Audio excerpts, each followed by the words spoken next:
Hi everyone, it's me, Tim. Today I want to answer the question, would I work on Fallout again? In the last few months, this question has overtaken my most frequently asked question, how do I get a job in the game industry? Which I have made a video with an answer and then a video about the answer. So I've done how to get a job in the game industry and then making a demo, which is the answer to that. So I want to answer would I work on Fallout again, but you have to realize that the answer is complicated, but not because of what you think. First of all, there's a lot of different questions being asked there. Are you asking me, would I want to remake Fallout as a 3D game? Are you asking me, would I want to make a Fallout offshoot? Like Fallout New Vegas is. It's not a numerical one of the Fallouts. It's just, here's Fallout in a new place. Do I want to make Fallout 5? So the answer is complicated because it's not really what you think. I'm not talking about, but it depends on what kind of authority I have, or it depends on what it's, who's in charge or whatever. No, it has nothing with that. What I want to do is, and I know I have a career video that goes over all my games, but I think if you look at all the RPGs I've made over the years, there is a pattern to them. Once you understand the pattern, that will give you a context for my answer on whether I'd make another Fallout game. And the TLDW is every RPG I ever made offered me something new and different that got me interested in making it. It had nothing to do with money, power, authority, role on the game. It was the game itself offered me something interesting that made me go, ooh, I want to do that. I've never done that. Now, you could go back and look at every single one of my game development story videos. If you don't know already, there are a ton of playlists on this channel, and some are by company, and some are by role you are, programming, artist, production. But you can also look it up by game. So there's a Fallout playlist, and you can see all my game development stories about Fallout. There's an Arcanum playlist, and you can see all my game development stories about Arcanum. But there is a common thread to all of them that I will lay out here. And if you want, there's too many to list below. Go to one of the game playlists and watch them with this new lens of, oh, Tim did that game because it offered him something different. So, and I also don't want to ignore the first 3 games I did. So that would be Grand Slam Bridge, Bard's Tale Construction Set, and Rags to Riches. These 3 games were assigned to me. And I was happy to do it. I mean, first of all, that represents the first 13 years I was in game development, and that's really common. That games are just assigned to you. Your whole career, you may just work on games that are assigned to you. I got lucky that I got to start picking what my projects were, and then starting with Fallout, every game since, except one, and I'll mention it, was a game I wanted to work on. Whether it was assigned to me or not, it was one I would have picked because there was something in it that I wanted to do. Also, I was very happy to work on those first 3 games because, and I've said this before, you can like games, you can play games, you can talk about games, and you can watch all the game development videos in the world, but none of that is a substitute to rolling up your sleeves and actually doing game development. So I was happy to work on those games because I learned a ton about game development. So let's talk about Fallout. Fallout was my first project, like the first project that was assigned to me. I was the producer. I was the project leader. I was the person who was going to run this project. That was amazing. And if you watch my videos, it kind of just happened. It was supposed to be someone else, and he was too busy, and then it got assigned to me, but I didn't have anybody. It just kind of grew from there.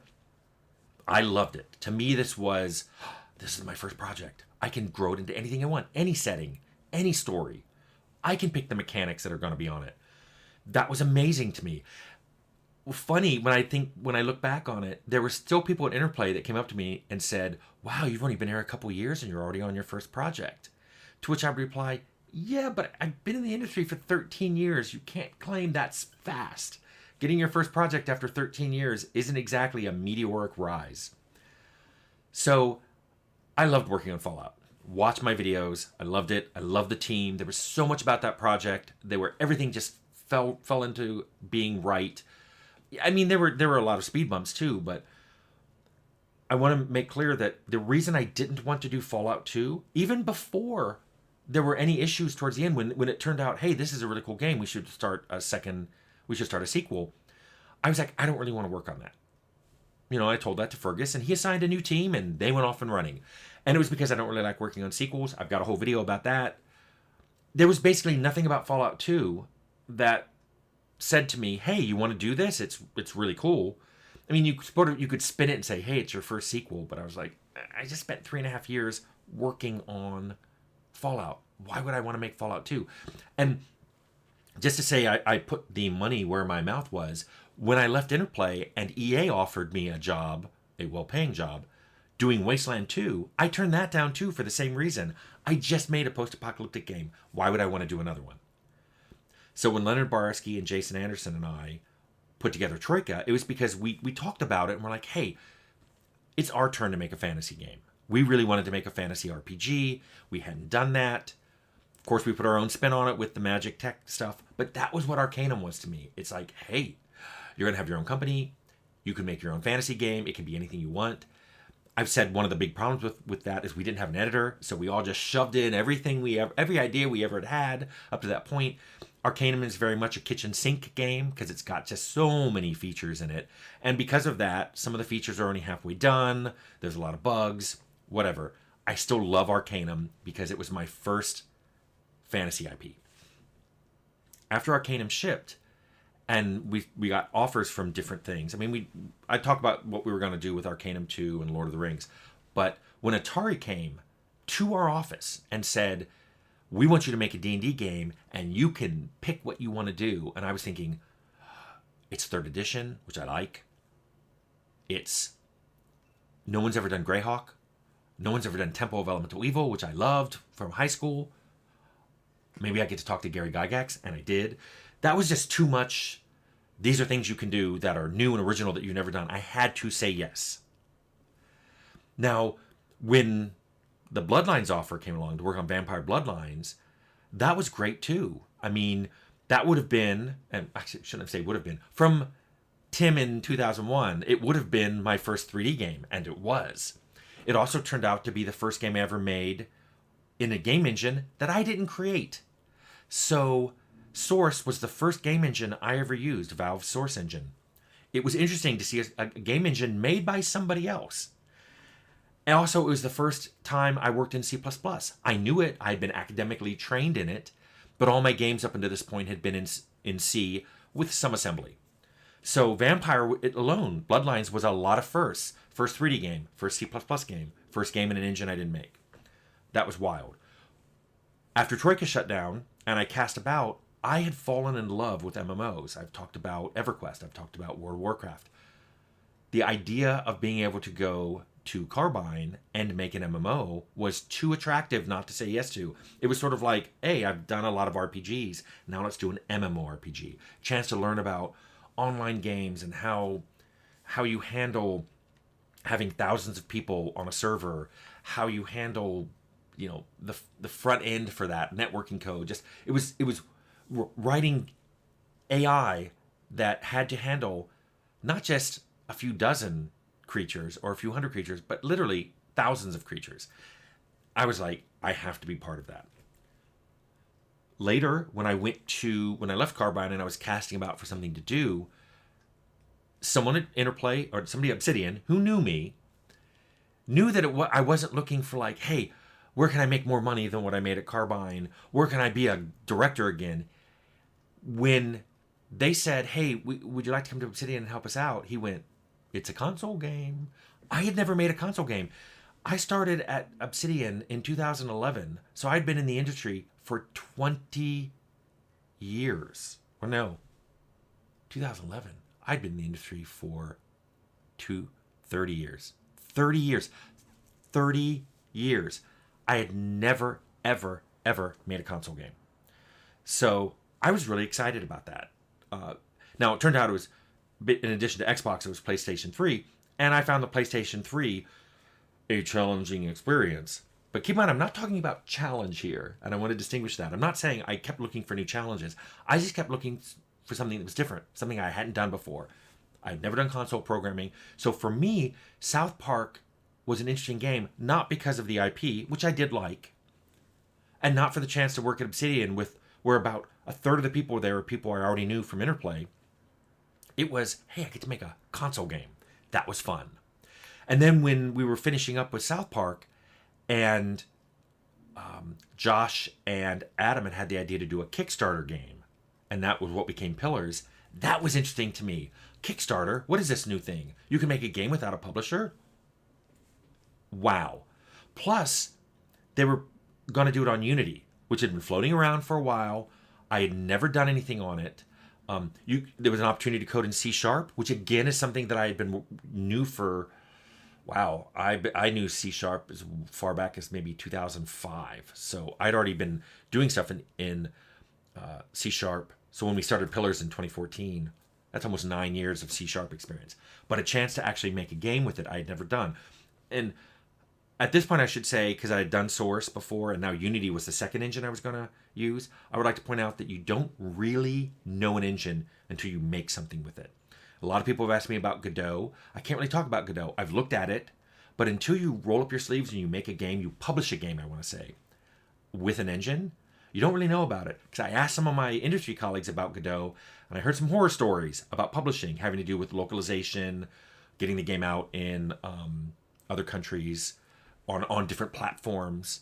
And I'm like, I wouldn't have known that unless I actually made a game. Not made a game for fun, not made a toy at home with it, but actually developed and published and put out a game with the engine. Nothing against Godot, never worked on it. That's the feedback I got from fellow game devs, and that made me realize I'm not going to talk about Godot. I can't talk about Unity. It's got its pros and cons. But really what Pillars offered to me was, hey, do you want to make a Kickstarter game on a brand new engine and a language you've never made a game on before? Yes, I do. Now, that gets me to the next one, Tyranny. Tyranny is the one exception to, hey, I got to pick to work on a game and I picked it because it was something different. Tyranny was on the same engine as Pillars, Unity, C++, C#. There was nothing necessarily novel about it. I mean, I love it. It had a really interesting setting. But if I have to really think hard about Tyranny, I loved working on it. I loved the game.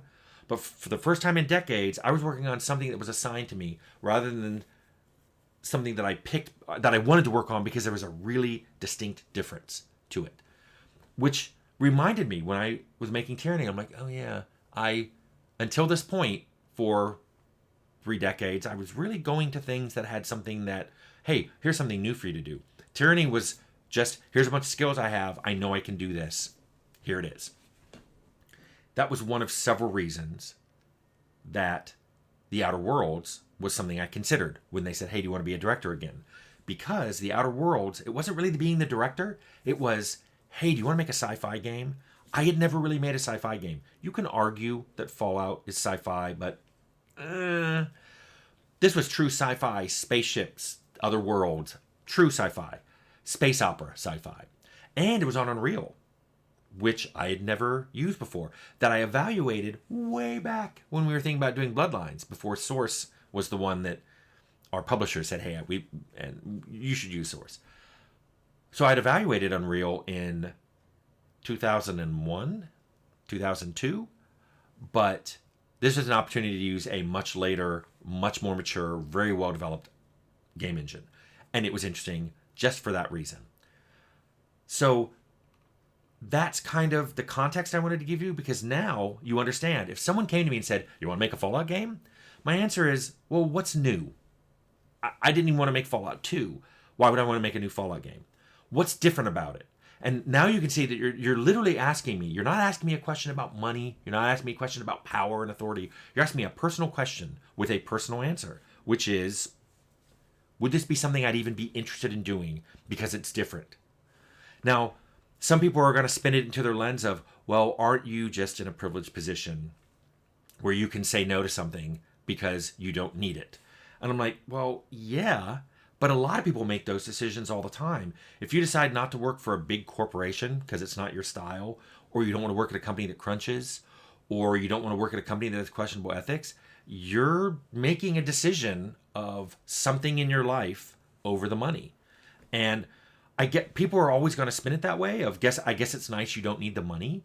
But when I didn't have a lot of money, I still turned down some better paying gigs because I wanted to do something that I wanted, like starting Troika, we didn't have much money, and I was not in a good financial state to spin up a company, and I turned down a well-paying gig at EA.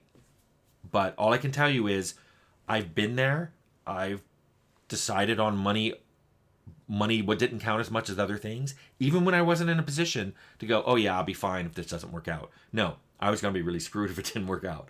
But ironically, I want to finish this. I've been approached by people recently, like in the last few years, like over the pandemic, by people wanting me to direct a game for them with money in their hands. But there was absolutely nothing new in the offer for me.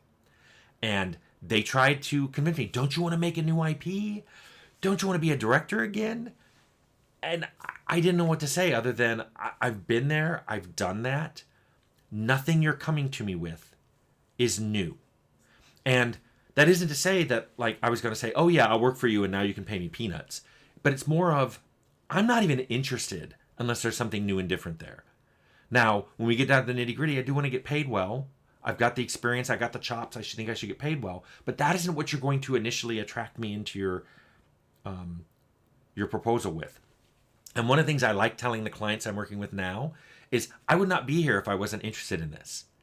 I had a client who basically wanted me to be on board on one of their projects, and they even said something along the lines of, well, we're not sure how much, final say you have, and we're not sure how much we'll be able to pay. And I said, well, I read your GDD, and this is a really interesting game. Never seen anything quite like it. Yeah, I'd like to work on that.